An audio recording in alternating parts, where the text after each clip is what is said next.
Good afternoon to all. So let us discuss the solution of all 5 questions which I have given to you yesterday in your assignment based upon your Pythagoras theorem. So first question was in which a quadrilateral ABCD was given to you such that angle A plus angle D is equal to 90 degree and you need to prove AC square plus BD square is equal to AD square plus BC square. So if you begin with the answer, A, B, C, D is a quadrilateral in which sum of this angle A plus angle D is given equal to 90 degree. Now you need to prove AC square, so join A with C, BD square join with D and B is equal to your AD square plus BC square. Means sum of the squares of the diagonals is equal to sum of the squares of these two opposite sides, that is AD square plus BC square. Now, as I said, all these 5 questions were based upon somewhere the application of your Pythagoras theorem, and Pythagoras theorem we know that we can apply only and only in a triangle, and that is a right triangle. So definitely I need to go for the construction because as triangle is not the part of my figure. So what you do is you just extend this AB and DC such that they meet at E. Now you are getting the triangle AED, and of course that will be a right triangle. Why? Because in triangle AED, this angle plus this angle is given to you is equal to 90 degree, and that implies that third angle, that is this angle, automatically will be of 90 degree by the triangle angle sum property. Hence it is very clear that now we do have that right triangle AED which is right angled at E. Now you just start your chop, whatever you need like AC square. So select the triangle ACE I have taken here. So if you select this triangle AEC, you can draw it like this also. E is the vertex angle of 90 degree and opposite to that somewhere AC is there. So you can see that hypotenuse square is equal to perpendicular square plus base square. And similarly, if you select this triangle BD, because I need this AC square and BD square, so I'll do that. I did that AC square, I applied the Pythagoras, and then I selected another triangle to get this BD square, and that is triangle BDE. So I will be getting BD square is equal to BE square plus ED square. Now I need the sum of these two, you add these two. You will be getting AE square plus BE square plus EC square plus ED square. Now my right hand side is AD square plus BC square. So go back to this figure and see what is ADE. In triangle ADE, if that is a right triangle at E, so opposite to that AD will be the hypotenuse. So that means AD square will be equal to AE square plus DE square. So you can club this AE plus ED. So AE plus ED will give you AD square. And similarly in triangle BEC, if you will club BE with EC, BE and EC. So that BC square will be the hypotenuse. So that is equal to BE square plus EC square. So you can replace this BE square plus EC square by BC square. So this was asked in previous board examinations, and one question is there in your textbook also. So you remember how to apply the Pythagoras. Do not forget the criteria that we need a right triangle. Once you have done that job, figure was not given. So that's why the question was falling in high order thinking. So some out of the box thinking is required because it was told to you that these questions are belonging to Pythagoras. So that's why you need to apply that sense. I need a right triangle. So do that part and make best use of the information given to you, because without given and what we need to prove, if I don't focus here, then the things becomes difficult. So that's all about your question number 1. Now come to question number 2. In question number 2, you are given with a triangle PQR, in which this PD is given perpendicular to QR. This length is A, this is C, this is D, and this is B. Write all that information. And now what you need to do is, you have to prove A plus B into A minus B is equal to C plus D into C minus D. C plus D into C minus D. Now you select the triangle. As I know that I have to apply the Pythagoras theorem, so I am getting this triangle here, that is your PDQ. So if I apply the Pythagoras, I will be getting PD square is equal to A square minus C square. Fine. Similarly, if I'll take this triangle PDR, I will be getting hypotenuse square is equal to this minus this. So that means PD square again is equal to B square minus D square. From both the triangles, I have written the values of PD square here and then PD square here. Now I can equate these two. So that means A square minus C square will be equal to B square minus D square. So this is the equation I am getting from these two. But I need to prove A plus B into A minus B. So A square minus C square is not going to help me out over there. That's why you shift B square to this side and C square to that side. So that I know when this will be A square minus B square, I can write that in terms of A plus B into A minus B. And when I will shift C square to this side, it will become positive, and C square minus D square will give me C plus D into C minus D. So I don't think anything difficult is there. Some algebra or knowledge of identity, including your result of Pythagoras theorem, there is a blend there. That's why question again falls in high order thinking. Then third question, somewhere is the example in your book.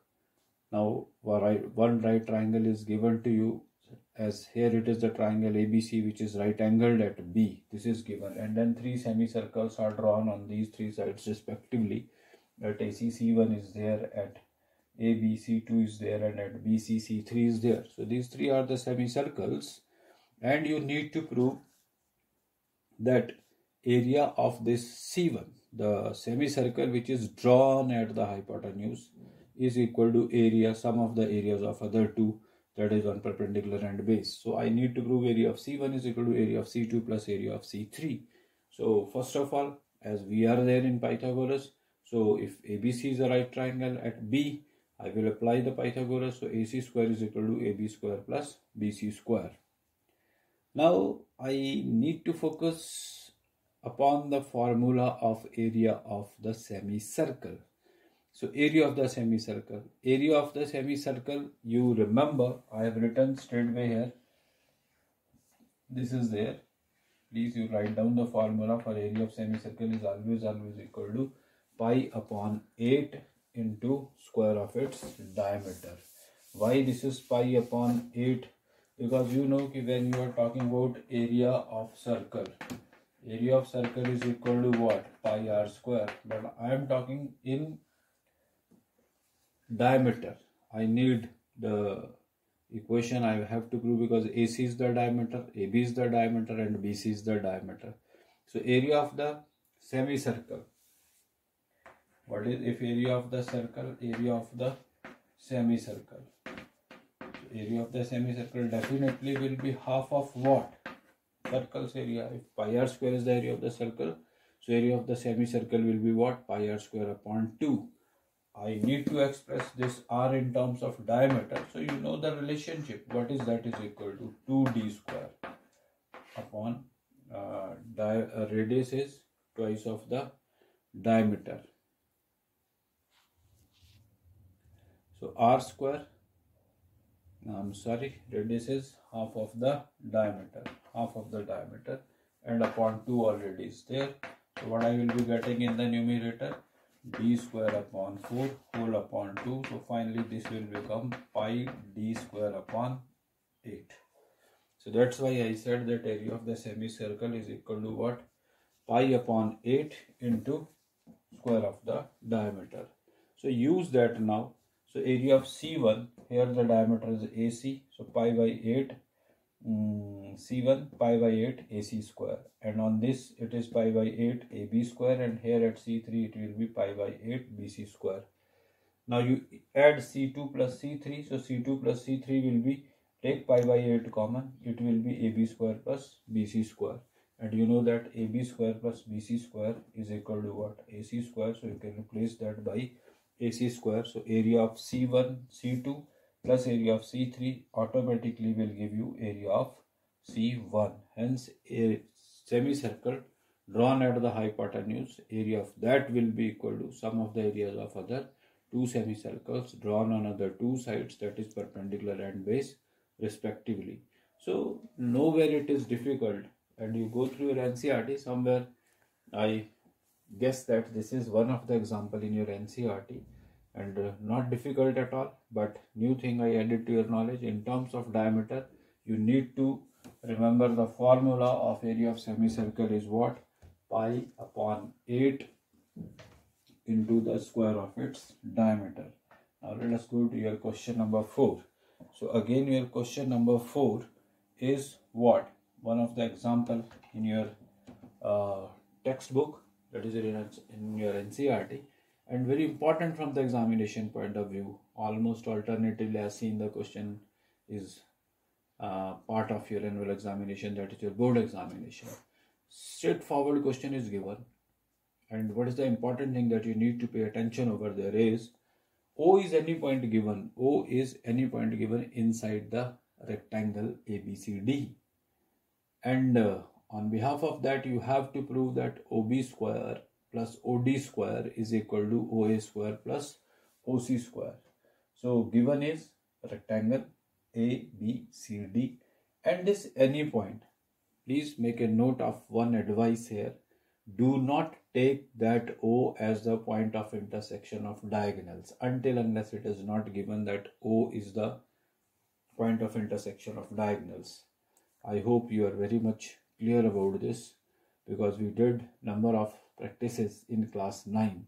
So some of the students, if O is given inside the rectangle, I know that if that will be the point of intersection of the diagonals, definitely will be lying inside the rectangle only. But until unless it is not given that the point of intersection of diagonals, please do not consider that the point of intersection of diagonals. So that's why anywhere you can mark that O inside the rectangle, and then you need OB, OA, OD, OC. So respectively you join those OA, OB, OD and OC. Now again, come back to your title, that is what? Pythagoras. Again I have to look for a right triangle. So right triangle means if you are looking for OB, you look at this. OB is here somewhere. So means ki OBP, I need to prove this a right triangle. So I know in this rectangle B will be the angle of 90 degree. If I just can prove this P is of 90 degree, so I can prove that triangle OPB is a right triangle. Similarly, your ODQ at Q if I can prove, and then you need OA, so OAP, that is if here it is 90, so automatically by linear pair. Similarly here, so 1, 2, 3, 4 triangles you can think to prove the right triangles here, to get these sides OB square, OD square, OA square and OC square be the part of somewhere the right triangles. Fine. So to make this possible, definitely we need to do the construction, and do that. You draw this PQ parallel to BC, but condition it should be passing through O. So that you have to mention in your construction. Do that. Now what happens? As your ABCD is a rectangle, I know this angle B and angle C are of right angles. These are the co-interior angles, and each angle of the rectangle, you know what x angle is of 90 degree. And your AD is parallel to BC. As well, your AB is also parallel to CD. These are the properties of the parallelogram, and moreover, rectangle is a family member of parallelogram. But you said that PQ is parallel to BC. That we did in construction. And AD is also parallel to BC. That means your PQ, BC and AD all three are parallel. If all three are parallel, now what happens? What I was looking for? I was looking for this triangle OPB, in which I need to prove this angle of 90 degree. That is this. Now what happens?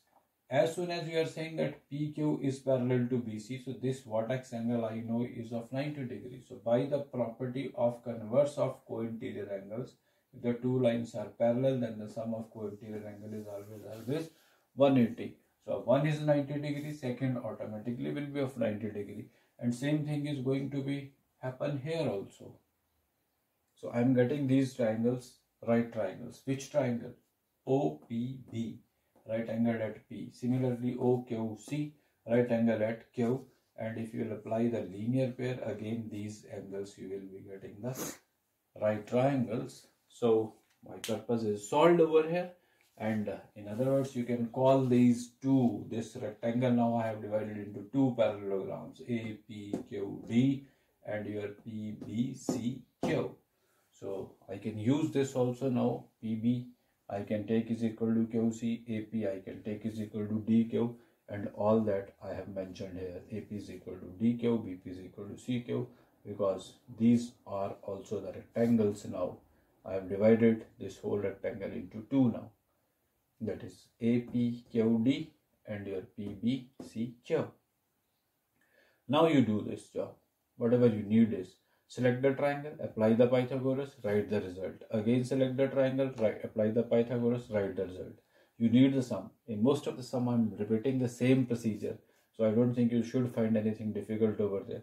Then add the two.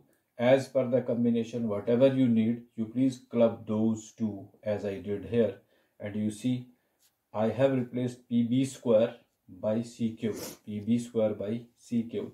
So wherever it was PB, I have written CQ, and wherever it was QD, I have written is equal to AP. So because QD is equal to AP, that you need to do, so that OP square plus AP square. Now look at this, OP square plus AP square.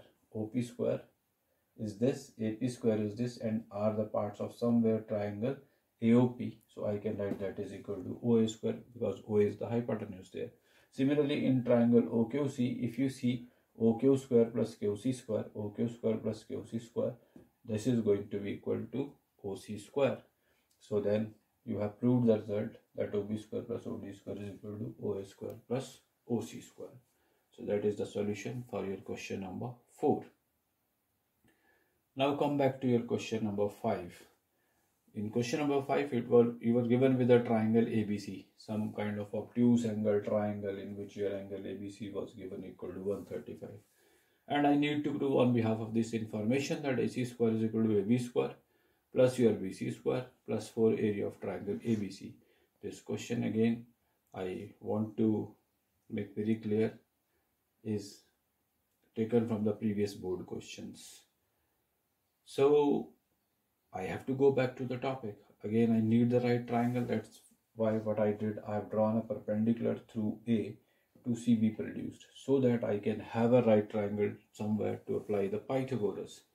So what I did here, draw AD perpendicular to BC produced, and now study the triangle ADC. Apply as per your requirement. If you apply the Pythagoras over here in ADC or ACD, you will be getting AC square is equal to AD square plus DC square.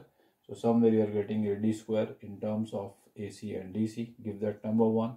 Again, if you will take this triangle ADB, and you will get the AD square again, that will be equal to AB square minus BD square. So equation number 1, AD square is equal to AC square minus DC square into AD square is equal to AB square minus BD square. So if we'll compare the two, I will be getting AC square minus CD square is equal to AB square minus BD square. From here, what I need AC square, make AC square as the subject and shift the other two to that side. So that will become AB square, this will become plus CD square minus BD square is already there. If you study this CD here, I have produced this. So CD can be split into two parts, DB plus BC. That I did here, BD plus BC, whole square minus BD square. Now you expand this, A square plus B square plus 2AB, and that is minus BD square. So if you'll expand this, now BD square will go up, and you are left with AC square is equal to AB square plus BC square plus 2BD dot BC. Now go back to this. AC square is there, right. AB square is there, yes it is. BC square is there, yes it is. Now how to convert this 2 into BD into BC in terms of for the area of right triangle ABC. So now let us go back to given. Somewhere it is given that 135. Surely I need to use this also somewhere. So what I can do here is, if you apply the linear pair, you will be getting this angle is equal to 45. Definitely is equal to 45 degree, because 135 plus 45 is This is already 90, so this will also be equal to 45. So in this triangle, the base angles are 45, means somewhere AD is equal to DB. So isosceles triangle that I have mentioned here also, as soon as you are getting this angle ADB is equal to 45, so this implies DAB will also be of 45. So that means base angles are equal, so these two sides will be equal to each other, that is AD is equal to DB. So if AD is equal to DB, now what I did, in 3 I have replaced this value, that is BD I replaced by AD. So this equation becomes AC square is equal to AB square plus BC square plus 2. In place of BD, now it is AD and then BC. Now I have written directly here AC square is equal to AB square plus BC square plus 2 AD into BC. Directly I can write is equal to 4 area of triangle ABC. How? Look at this. You know, when you are talking about area of triangle ABC, that will equal to half into base into height, and base is always BC of ABC. Base is BC and height is AD, half into BC into AD. So that is the area. So you need 4 to multiply it by 4. So you need to multiply this side also by 4. So 4 into half into BC into AD means 2 2s are 4, 2 BC AD. So 2 into BC into AD is equal to what? That is their 4 area of triangle ABC. So if area of triangle ABC is half into base into height, I will multiply that by 4. So that will be equal to twice of AD into BC. Hence proved. So that is somewhere out of the box thinking I need to apply at last. That's why this question was again the part of your high order thinking questions. So please make a note of all these questions, as all the 5 questions I picked up from previous board examination questions. And you see 2 of the questions are the part of your NCERT only. Those are the examples in your textbook. And others also you see not difficult at all. So what is going to happen in board examination that I am sharing with you means ki if you are failing somewhere here at last, just forget it. Only 1 mark will go off. But other parts you know, Pythagoras you know, what I need to do. So please do practices of these questions. Definitely will be a great help to you all from your examination point of view. So that's all about your solution of these questions. And yesterday we were sharing about your linear equation in 2 variables, and we were there in your exercise 3.3. So in 3.3 I was sharing the method of substitution. So 1 or 2 parts others are left over there in first question. So I will be sharing those with you now. That was now first question, fifth part, under root 2x plus under root 3y is equal to 0 and second part, under root 3x minus under root 8y again is equal to 0. Under root 3x minus under root 8y is equal to 0. Directly I can number these equations, as both the equations are lying in their standard form as well as in the reduced form, which was the first precaution I asked you to take care. So fine, now substitution method is there. So from 1, what I can do is, from 1 I can write that under root 2x is equal to minus under root 3y. So therefore x is equal to what? Under root minus under root 3y upon under root 2. And put in 2 value of x. So what happens here? Under root 3 into, in place of x I will be writing minus under root 3y upon under root 2 minus under the root 8y is there and is equal to 0. Keep a watch what I am going to do over here. Again, previous knowledge is required somewhere, and not of this class and not of even your 9th class, but you need to apply the knowledge of the number system that you did in class 7 or 8, that is from the topic of your integers somewhere or rational numbers. Now I know I have converted this equation now into 1 variable, that is the linear equation in 1 variable. Moreover, if you want to go for the simplification, you know, same sorts. Plus into minus is minus, under root 3 into under root 3 will make it 3 upon root 2. This is y. This you also can write like if you want to simplify, otherwise no need at all. And y, because under root 8 can be split as 4 into 2 and again is equal to 0. Finally, I am looking for the value of y. What I can do is take y common. Whatever is left, 3 root 2 minus 2 root 2 is equal to 0. Some of the times I have seen the students, they are going to solve this part also by taking under root 2 as the LCM and all. No need at all. Why? Because if you remember the property which you did in chapter of integers, 0 divided by any number is always equal to 0. So that is the property which is going to be checked over here in class 10. So all the times your answer will be 0 for such equation. But if you will be wasting your time unnecessarily in doing the calculation in left hand side and then creating a great confusion for yourselves, somewhere you are not going to have the correct answer at last also, and that definitely results into loss of marks finally. So please remember, this question is added to this exercise. Do you remember that 0 divided by any number?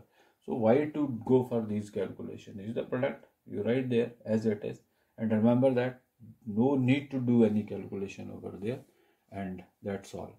So 0 divided by any number is always 0, or any number divided by 0 is infinity, and if any number divided by 1, the result is always the number itself. These are the three things important which we studied in class 8 somewhere, finally 7 or 8 in topic of your integers or rational numbers. So if you will be putting the value of y is equal to 0 here, again numerator will become 0. So 0 divided by anything, so your x will also be going to 0. So answer will be x is equal to 0 and y is equal to 0. So that was your fourth part of your question number 1. Now the last part. Every type of question is there. You notice it very carefully and see the sequence onwards, first to last, simplest to your complex. Now both are there in fractions. 3x upon 2 minus 5 upon 3x upon 2 minus 5y upon 3 is equal to your minus 2. So if you are not in position, you just can take the LCM. What you do is 6, then it is 9x minus 10y is equal to minus 2. 9x minus 10y is equal to minus 12. Give it number 1. That I did yesterday also in one of the question where it was in fraction. And second is x upon 3 plus y upon 2. X upon 3 plus y upon 2 and is equal to what? Your 13 upon 6. 13 upon 6. Again you take the LCM here, 6. That is 2x plus 3y is equal to 13 upon 6. Cancel these 2, 6. And you will be getting 2x plus 3y is equal to 13. Whenever I am giving the equations, the number, I am always keeping a watch that my equations are lying in the standard form as well as in reduced terms. Now from 2, you can select. So I said I give preference to this. 2x is equal to 13 minus 3y and x is equal to 13 minus 3y upon 2. Finally this. So I can put it in 1. So when you will put it in 1, this will be 9 into 13 minus 3y whole upon 2, and then it is minus 10y is equal to minus 12. Now you can solve this. Take y common, you will be able to get the value of y because I have converted into in one variable now, and then whatever the value of y is there, you can substitute that value here to get the value of x. So I hope those calculations you can do and keep a check upon your answer whether you are in position to get the answer or not. So that is the end of your question number 1. All the parts I have solved for you. So these 6 were there, and then question number 2, and in question number 3 there are problem sums, and there are 6 parts. So these question number 2 and 3, all 6 parts, I will come back to you tomorrow. So Today again you practice this question number 1, all the parts. Try to understand how to go for this substitution method. So tomorrow again we will back to this exercise with question number 2, 3, all the parts.